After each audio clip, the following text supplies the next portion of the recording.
All right, so I'm sitting here thinking, I've been doing a little research on the U.S. Census Bureau, a lot of the statistics out for Americans and particularly the black community, African American community.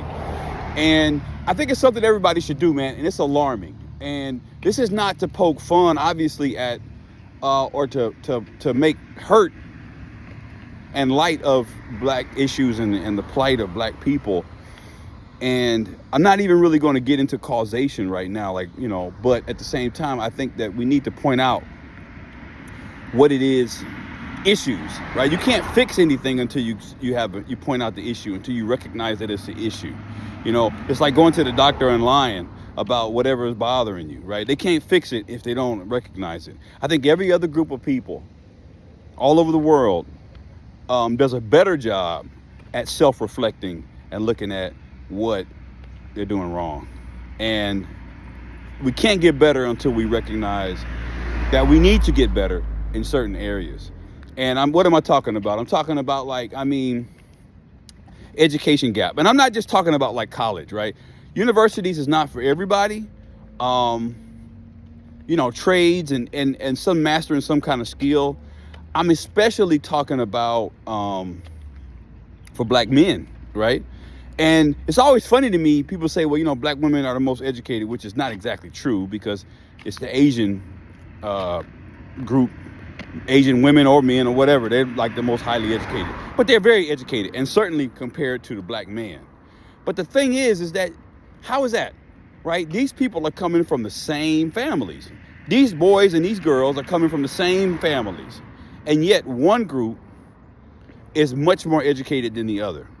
On another note, though, a caveat to that is that black women also more represent the entitlement programs, like, unemployment. I mean, not unemployment, but like food stamps, Section 8, and stuff like that. So it's important to paint the whole picture. But the fact of the matter is, this is not about keeping score. The fact of the matter is that there are some issues, right? Those statistics point to some issues.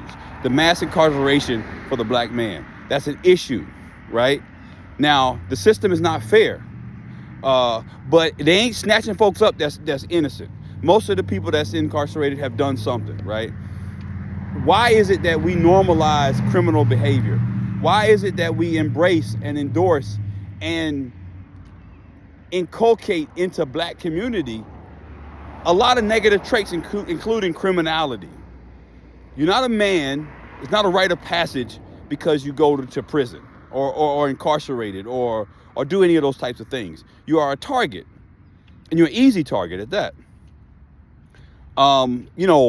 The children born out of wedlock, those numbers are alarming. I was looking at a stat, and I've said this before, and it just blew my mind that 40% of African American women will never be proposed to in their life. 40%. And if you don't believe me, do your own survey, right? Ask around people that you know in your own little circles and see what numbers you get, right? 50% of African American women will never be married. 40% will never be proposed to. And 50% will never be married. So that means there's 10% that were proposed to, but they still didn't get married. But that's half. Half will never be married in their life. And you may say, well, that don't count. It doesn't matter. Marriage is not important.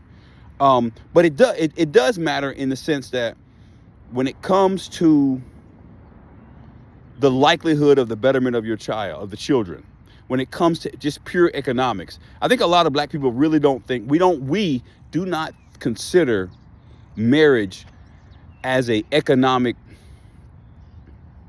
component. Or if you think about it, if you are single, and everybody's single, guess what? You got 2 rents, 2 mortgages, 2 food bills, 2 everything, right? Marriage, up until the 20th century, was about survival. Now, I'm no expert in marriage, but once we got into the romance era, it seems that the view of marriage is different, and that's fine, right? But the fact of the matter is that we can't blame vestiges of slavery for the problems with our relationships, because the closer you get to slavery during the Jim Crow era and whatnot, the relationships in the families were stronger. The marriage rates were higher. I'm looking at pure statistics, right? And this is not about pointing blame. It's merely about recognizing in us what are some areas that we can improve. And I think that requires some self-reflection. And I'm not going to put a gender war in this regard. I think this is a collective. But I will say this. It is my firm belief that as a people, it will go no further than the men of that people, of that particular group. I think just like how Moses was trying to subjugate the children of Israel in Genesis, Pharaoh wanted to keep the children of Israel down, and Moses was born. And what did he do? What is the playbook? What is the ancient playbook to keep a people subjugated? You kill the boys. You limit the boys. If you look at this abortion statistics, I think, we have gotten caught up in the right for freedom for women's bodies, that we're not realizing that to some people who were involved in the abortion industry from the very beginning, it was clearly 100% undoubtedly their plan to use abortion to eliminate African American people and other minorities and undesirables. Period. It is undisputable.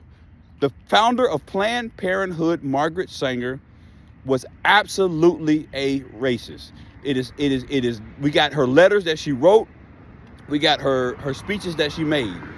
It's not deniable. You cannot deny that. She started Planned Parenthood to start eugenics, with the express purpose of purifying the people. And in that purification, it was to get rid of African Americans. And so whether you believe in abortion for whatever reason or not, that's a different debate. That's not the debate I want to have right now. But to prop up and to give state money to an organization with that bears the same name, and to support politicians, Hillary Clinton, who give credit to Margaret Sanger and call her a hero. And she ain't the only one. There's lots of other people that call her a hero. I don't understand how that is. I don't understand how you get a pass on that. I do not understand how you're not canceled. I do not understand that. That's like saying Hitler did some good things. That's like saying with World War II, there was good people on both sides.